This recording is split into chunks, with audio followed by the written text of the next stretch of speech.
আসসালামু আলাইকুম প্রিয় শিক্ষার্থীবৃন্দ, কেমন আছো তোমরা? আশা করি সবাই খুব ভালো আছো। আজকের অনলাইন ক্লাসে তোমাদেরকে স্বাগত জানাচ্ছি। আমি মনিরা বেগম, সহকারী শিক্ষক, ব্যবসায় শিক্ষা শাখা, পল্লবী মাজেদুল ইসলাম মডেল হাই স্কুল।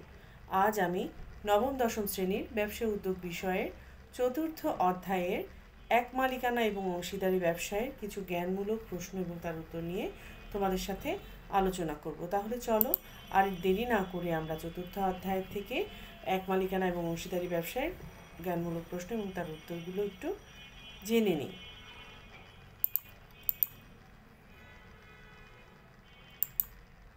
প্রথমেই আছে, মালিকানার ভিত্তিতে ব্যবসায় সংগঠনকে কয় ভাগে ভাগ করা যায়? মালিকানার ভিত্তিতে ব্যবসায় সংগঠনকে কয় ভাগে ভাগ করা যায়? উত্তর হচ্ছে 5 ভাগে। মালিকানার ভিত্তিতে ব্যবসা সংগঠনকে কয় ভাগে ভাগ করা যায়? 5 ভাগে। পরের প্রশ্ন, এক মালিকানা ব্যবসা কি? উত্তর হচ্ছে, একজন ব্যক্তির মালিকানায় প্রতিষ্ঠিত, পরিচালিত ও নিয়ন্ত্রিত ব্যবসাকে এক মালিকানা ব্যবসা বলে। হ্যাঁ, এখন প্রশ্নটা ঘুরিয়েও আসতে পারে যে একজন ব্যক্তির মালিকানায় প্রতিষ্ঠিত, পরিচালিত এবং নিয়ন্ত্রিত ব্যবসাকে কি বলে? সেক্ষেত্রে এক কথায় উত্তর আসতে পারে এক মালিকানা ব্যবসা কি, অথবা এভাবেও এক মালিকানা ব্যবসা কি, এই প্রশ্নও জ্ঞানমূলক প্রশ্নে আসতে পারে। এর পরের প্রশ্ন, সবচেয়ে প্রাচীনতম ব্যবসা সংগঠন কোনটি? সবচেয়ে প্রাচীনতম ব্যবসা সংগঠন কোনটি? উত্তর হচ্ছে এক মালিকানা ব্যবসা। সবচেয়ে প্রাচীনতম ব্যবসা সংগঠন কোনটি? এক মালিকানা ব্যবসা। এর পরের প্রশ্ন হচ্ছে, কোন ব্যবসা গঠন অত্যন্ত সহজ? কোন ব্যবসা গঠন অত্যন্ত সহজ? অবশ্যই এক মালিকানা ব্যবসা গঠন অত্যন্ত সহজ। এর পরের প্রশ্ন, এক মালিকানা ব্যবসার আয়তন কেমন? এক মালিকানা ব্যবসার আয়তন কেমন? ছোট। যেহেতু একজন মাত্র মালিক থাকে, তার পক্ষে স্বল্প পুঁজি বিনিয়োগ করেই কিন্তু এক মালিকানা ব্যবসাটা গঠন করা হয়। সেক্ষেত্রে এর আয়তনটা কিন্তু ছোট হয়। অন্যান্য ব্যবসার তুলনায় এই এক মালিকানা ব্যবসার আয়তন সাধারণত ছোট হয়। পরের প্রশ্ন, বাংলাদেশের অধিকাংশ ব্যবসায় সংগঠন কিসের ভিত্তিতে গঠিত? বাংলাদেশের অধিকাংশ ব্যবসায় সংগঠন কিসের ভিত্তিতে গঠিত? উত্তর হচ্ছে এক মালিকানার ভিত্তিতে গঠিত। পরের প্রশ্ন, ইউরোপ আমেরিকার প্রায় কত শতাংশ ব্যবসা এক মালিকানা ভিত্তিক? ইউরোপ আমেরিকার প্রায় কত শতাংশ ব্যবসা এক মালিকানা ভিত্তিক? উত্তর হচ্ছে প্রায় 80%। এর পরের প্রশ্ন, এক মালিকানা ব্যবসা গঠন করতে কেমন মূলধন প্রয়োজন? উত্তর হচ্ছে স্বল্প মূলধন প্রয়োজন। পরের প্রশ্ন, এক মালিকানা ব্যবসায়ে সকল ঝুঁকি কে বহন করেন? এক মালিকানা ব্যবসায়ে সকল ঝুঁকি কে বহন করেন? উত্তর হচ্ছে মালিক এককভাবে বহন করেন। মালিক এককভাবে এই ঝুঁকি, সকল ঝুঁকি বহন করে থাকেন। এক মালিকানা ব্যবসায়ের দায় কেমন? দায় হচ্ছে অসীম। এক মালিকানা ব্যবসায়ের দায় অসীম।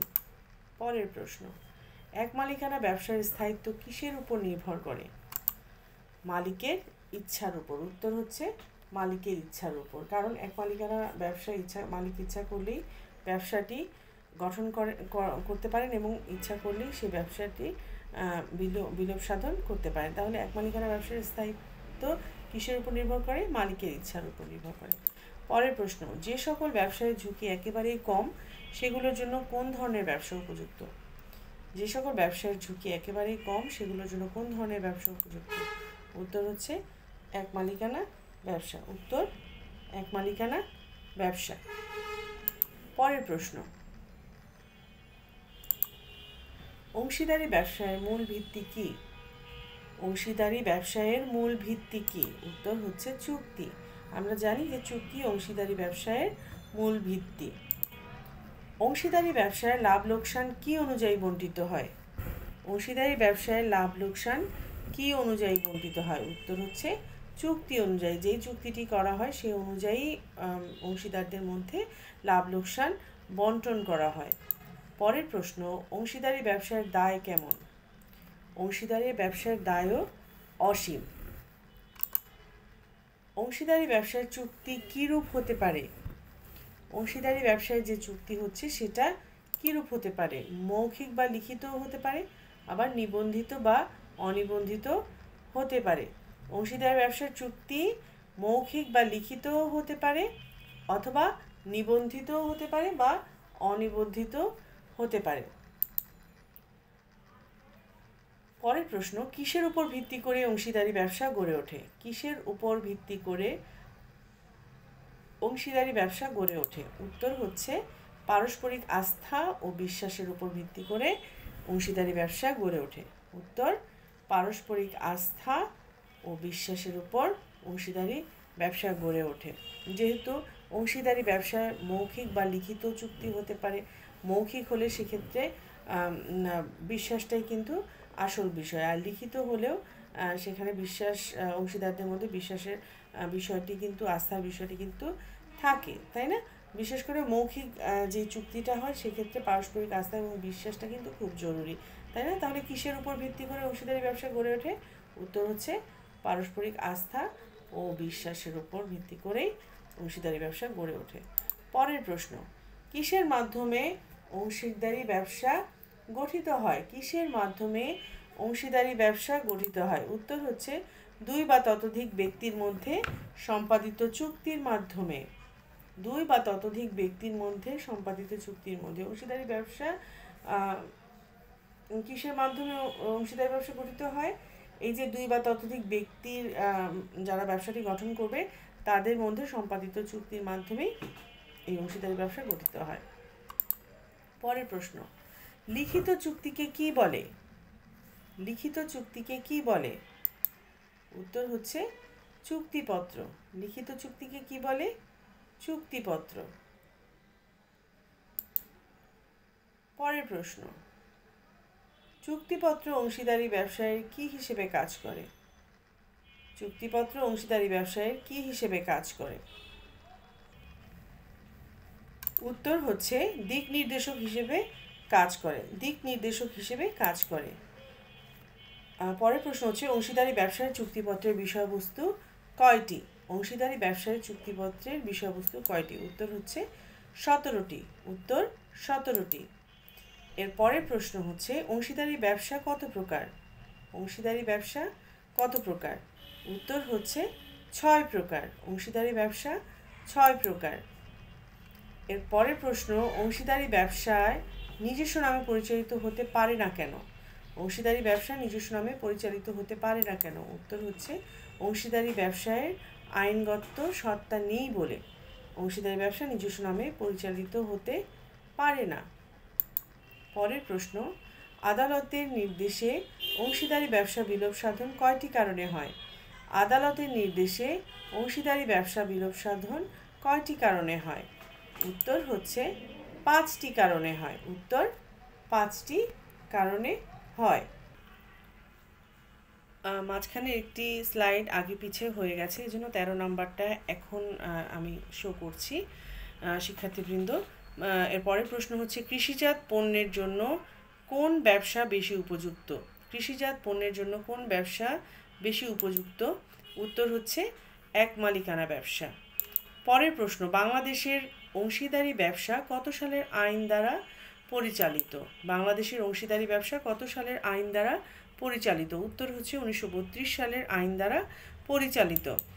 এর পরের প্রশ্ন, অংশীদারি ব্যবসায়ে সর্বনিম্ন সদস্য সংখ্যা কতজন? অংশীদারি ব্যবসায়ে সর্বনিম্ন সদস্য সংখ্যা কতজন? উত্তর হচ্ছে 2 জন। এর পরের প্রশ্ন, অংশীদারি ব্যবসায়ে সর্বোচ্চ সদস্য সংখ্যা কতজন? অংশীদারি ব্যবসায়ে সর্বোচ্চ সদস্য সংখ্যা কতজন? উত্তর হচ্ছে 20 জন। তোমরা খেয়াল করো, এখানে বলা হয়েছে যে অংশীদারি ব্যবসায়ের সর্বনিম্ন সদস্য সংখ্যা হচ্ছে 2 জন এবং সর্বোচ্চ সদস্য সংখ্যা 20 জন। এরপরে যে প্রশ্নটা আছে যে ব্যাংকিং ব্যবসার ক্ষেত্রে যেসব ব্যবসা ব্যাংকিং ব্যবসার সাথে জড়িত অংশীদারি ব্যবসা, সেই অংশীদারি ব্যবসার ক্ষেত্রে সর্বোচ্চ সদস্য সংখ্যা কতজন? ব্যাংকিং ব্যবসার ক্ষেত্রে অংশীদারি ব্যবসায় সর্বোচ্চ সদস্য সংখ্যা কতজন? সেক্ষেত্রে উত্তর হচ্ছে কিন্তু 10 জন।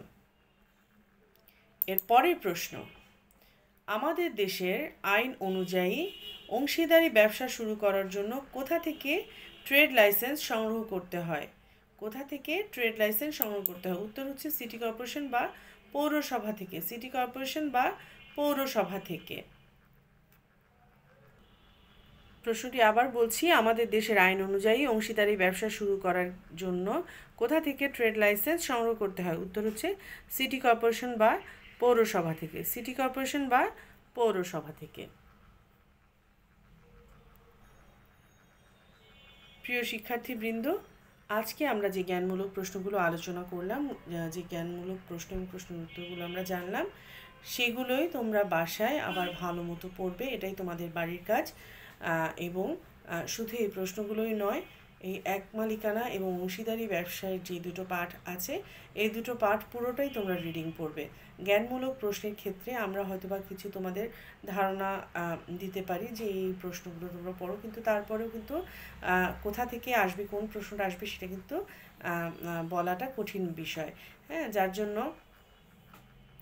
তোমাদেরকে কিন্তু পুরোটাই রিডিং পড়তে হবে। পুরোটা যখন তোমরা মনোযোগ দিয়ে পড়বে, তখন কিন্তু যেখান থেকেই প্রশ্ন আসুক না কেন তোমরা উত্তরটা দিতে পারবে। তাহলে তোমরা এই প্রশ্নগুলোও পড়বে, তার সাথে পুরো পাঠ দুটো ভালো করে রিডিং পড়বে। এর পরবর্তী ক্লাসে এই চতুর্থ অধ্যায়ের বাকি যে পাঠগুলো আছে, কোম্পানি আইন এবং সমবায় বা রাষ্ট্রীয় ব্যবসা, সবগুলো নিয়ে আমরা আলোচনা করব, জ্ঞানমূলক প্রশ্নগুলো আলোচনা করব। তাহলে আজকে এ পর্যন্তই। তোমরা ভালো থাকো, সুস্থ থাকো। পরবর্তী ক্লাসে আবার তোমাদের সাথে দেখা হবে এই কামনায়। সবাইকে ধন্যবাদ জানিয়ে আজকের আমার ক্লাস এখানেই শেষ করছি। সবাইকে অসংখ্য ধন্যবাদ।